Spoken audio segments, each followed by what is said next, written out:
నేనైతే మీ జస్వంత్ సాయికృష్ణని. ఈరోజైతే నేను చెప్పబోతున్న టాపిక్ ఏంటిదంటే, మీరు ఎప్పుడైనా ఇలాంటి క్రేజీ ఇన్సిడెంట్స్ని చూసారా?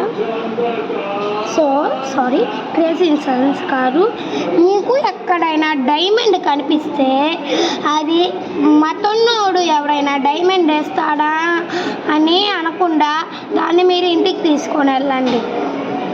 దాన్ని ఇంటికి తీసుకొని వెళ్ళి నేను చెప్పే టెస్ట్ మాత్రం చేయండి. మీరు ఈ టెస్ట్లో ఏంటంటే, మీరు ఒక గ్లాస్లో వాటర్ తీసుకోండి.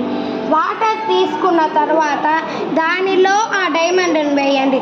అది నీటి లోపల పడకుండా అలానే తేలితే అదేమో డైమండ్, నీటిలో పడిపోతే అదేమో డైమండ్ కాదు. సో గైస్, ఇవాళ బ్లాగ్ అయితే అయిపోయింది. Thank you for all. ఒకవేళ మీకు వీలుంటే like, share, subscribe and comment to all. So thank you.